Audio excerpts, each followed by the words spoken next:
Have you heard about the concept of the big lie? The big lie is a propaganda technique often linked to Hitler. The idea is very simple.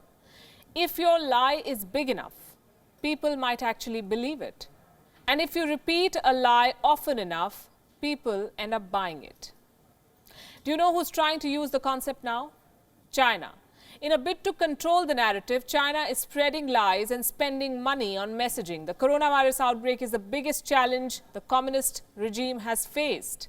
China's pro-development image has taken a beating. China's donation diplomacy has backfired. China's lies and supplies have few takers now. So Beijing has launched a PR campaign. It is spending big money to buy good press. On Gravitas tonight, we will expose China's coronavirus propaganda. It's a two-pronged plan, really. It is designed for the digital age. First, use state media outlets to push positive stories. And second, use popular social media websites to push that content. Pay for ads on social media websites. Get more views. China's state-owned media is the vehicle for this propaganda campaign. How do they do it?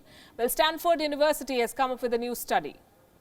The study says that the Chinese state media is actively trying to shape conversations online. The study found that Chinese media is pumping more posts on Facebook. From January this year, there's been a dramatic jump in content that was paid for by the Chinese government, what you call paid news. Here's a revealing example. See how China tried to spin a negative story in its favor. The story is dated February 13th. It was published on China Daily. It says, and I'm quoting, "Good news. A 33-year-old woman infected with novel coronavirus pneumonia gave birth to a baby girl with no infection." It does sound like good news, but it's only half the story. The report did not give the bad news. No infection, it says. This newborn was the youngest person to be tested positive for the coronavirus. The spin doctors chose to bury this. Let me give you one more example. 29th January, CGTN, Chinese state television, said that Wuhan had built a hospital in 6 days. Well, China sent countless videos and pictures for the world to see. I'm sure you too saw those trucks in action and wondered if any other country in the world can build hospitals so fast. It did seem incredible. The fact is, China did build a hospital in record time, but it was not 6 days, as CGTN claimed. It took 2 weeks. You could forgive the exaggeration, but not something like this. This was perhaps the most shocking attempt to mislead, the death of Dr. Li Wenliang.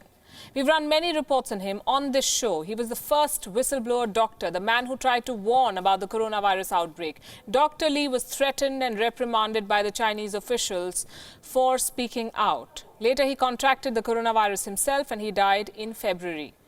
How did China tell his story? The government's mouthpiece, the People's Daily, put this spin to the story. It said that Dr. Li passed away after quote-unquote an all-effort rescue. It tried to show how the system went all out to save him. No mention of the threats, no mention of the censorship that he suffered. These may appear like small instances, but you have to look at the cumulative effect.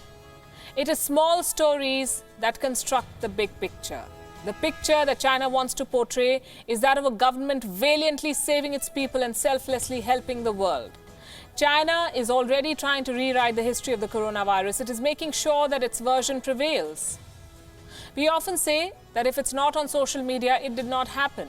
Well, China is making sure that its version rules on social media, including here in India. China is spending big money to boost posts. Facebook keeps a record of ads run by major social media pages. So you can verify everything that I'm saying. You can access these pages. The record is called the Facebook Ad Library. This evening, we looked up which ads were being run by China. At that point, the state-run global channel CGTN was running ads. We found 83 active ads for India alone, which makes sense because India is under lockdown. People are spending more and more time on social media, including on Facebook. So there's a good chance that a lot of them will see these ads. Many of you may have seen these ads. What are these ads? These are basically stories that promote Wuhan, stories that sing praises of China's response to the outbreak. We've pulled out some examples for you. One ad tells the story of China's proactive measures in the city of Wuhan, what happened after the lockdown was lifted. Another says that Wuhan is now, quote-unquote, open to the outside world. A third one declares that Wuhan's lockdown worked. All of these messages are targeted for India. They make the Indian audience feel that China's response was perfect. They promote China's propaganda. There's a surge of such posts from the Chinese state media, and there's a bulk of money from the Chinese state to boost these posts. China's cash is supercharging its campaign. Make sure you don't fall for the lies.